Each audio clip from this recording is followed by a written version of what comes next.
મારું નામ નૂરા છે. રોજ સવારે હું મારો ચહેરો છુપાવીને સડકની કિનારે ભીખ માંગવા નીકળી પડું છું. પણ અમારા જેવા સારા એવા પૈસા કમાઈ લઉં છું. એટલી વધારે હોય છે કે જે કંઈ મળે તે ઓછું લાગે છે.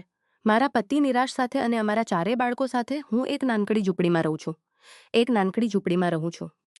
રોજ ભીખ માગીને જે કંઈ મળે તે ખાઈને જીવન ગુજારીએ છીએ. ક્યારેક લોકોની દયાથી સારું ખાવાનું પણ મળી જાય છે. અમે બધા ભૂમિ પર બેસીને ખાતા હતા. અમારું ખાવાનું ઘણી વખત લોકોના બચેલા ખોરાક જેવું જ હતું. એક દિવસની વાત છે, હું વારાની જેમ ભીખ માંગતી હતી ત્યારે અચાનક મારી નજર એક ઔરત પર પડી. તે ખૂબ જ તીવ્ર પીડાથી તડપી ખાતી હતી. હું તરત જ તેની પાસે ગઈ. તેના ચહેરા પર દુઃખ અને વેદનમ્રતાથી કહ્યું, પ્લીઝ મારી મદદ કરો. મારા ડિલિવરીનો સમય આવી ગયો છે. મેં તરત જ તેને ઊંચકીને મારી ઝૂંપડીમાં લઈ આવી.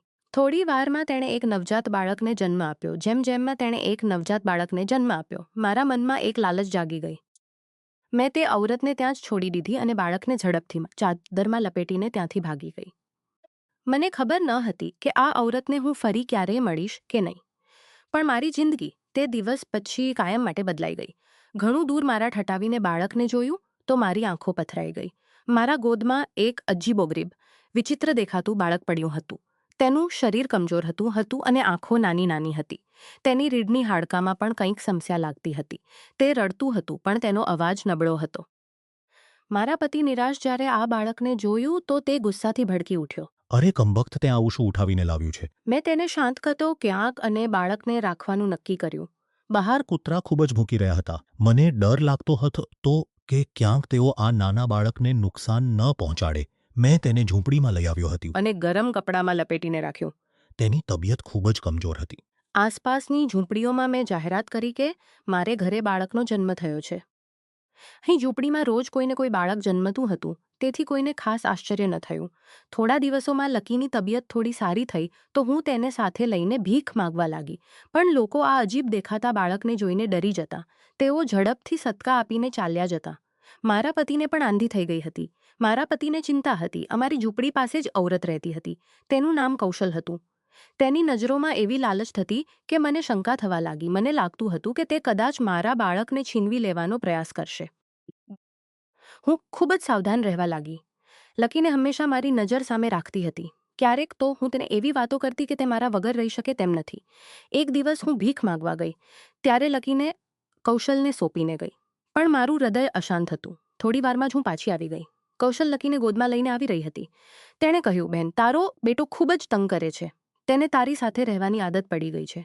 મેં લકીને થામીને ચુંબન કર્યા અને રડી પડી. મારું હૃદય શાંત થયું. પછી કૌશલે મને તેની આખી તેણે કહ્યું કે તેના પિતાને કેન્સર થયું હતું. ઇલાજ માટે પૈસા ન હતા. તેની માતાએ તેને એક અમીર શેઠ અહમદ ફરાઝ પાસે મોકલી દીધી. શેઠને બાળક જોઈતું હતું. તેણે તેને પૈસાના બદલામાં બાળક પેદા કરવા માટે તેની પાસે રાખ્યું. શરૂઆતમાં શેઠ તેની સાથે સારી રીતે વર્તતો હતો. તેને ઘરની મહારાણી બનાવીને રાખતો હતો. પણ તેની પહેલી પત્ની ખૂબ ક્રૂર હતી.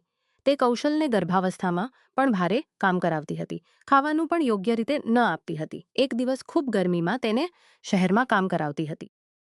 તેને ભૂખ પણ લાગી હતી પણ તેને ખાવા માટે પણ પરવાનગી ન હતી. તે નીચે પ્લેંગતી. તે થાકીને નીચે પડી ગઈ હતી. જ્યારે તેની આંખ ખુલી તો તે હોસ્પિટલના પલંગ પર હતી. શેઠ તેની પાસે બેઠા હતા. પણ જ્યારે બાળક જન્મ્યું તો તે અજીબોગરીબ હતું. શેઠ અને તેની પત્ની ચોંકી ગયા. પહેલી પત્નીએ કૌશલને ઘરમાંથી કાઢી મૂક્યું. તેણે કહ્યું કે તને કે તારા બાળકની કોઈ જરૂર નથી. તારા બાળક સાથે તરત જ દૂર થઈ જા. પૈસા પણ પૂરા ના આપ્યા. કૌશલના પિતાનું ઇલાજ નથી ચાલ્યા ગયા. કૌશલ એકલી રહી ગઈ. તેણે પોતાના બાળકને શોધવા માટે ઘણી જગ્યાએ ફર્યું. છેવટે તેને ખબર પડી કે તેના બાળકને એક ફકીરણીએ ઉઠાવી લીધું છે અને તે તારી પાસે છે. કૌશલે કહ્યું, નૂરા, આ બાળક જોયું ત્યારે મારું હૃદય ધડકી ઉઠ્યું. મેં તારી પાસે મારું બાળક જોઈ ઉઠ્યું. તું મારા બાળકને મને પાછું આપ. મેં આ વાત સાંભળીને ચોંકી ગઈ. મારા હાથ પગ ધ્રુજવા લાગ્યા. મારું મન ગૂંચવાઈ ગયું. જે બાળકને મેં લાલચમાં ઉઠાવી લીધું હતું તેની પાછળ આટલી બધી વેદના અને દુઃખ છુપાયેલું હતું. હવે શું કરવું? લકીને પાછું આપી દઉં? પણ મારું હૃદય તેને છોડવા માટે તૈયાર ન હતું. આગળ શું થયું એ જાણવા માટે ભાગ 2ની રાહ જુઓ અને વાર્તાનો આગળનો ભાગ જોવા માટે ચેનલને સબસ્ક્રાઇબ કરવાનું ભૂલશો નહીં.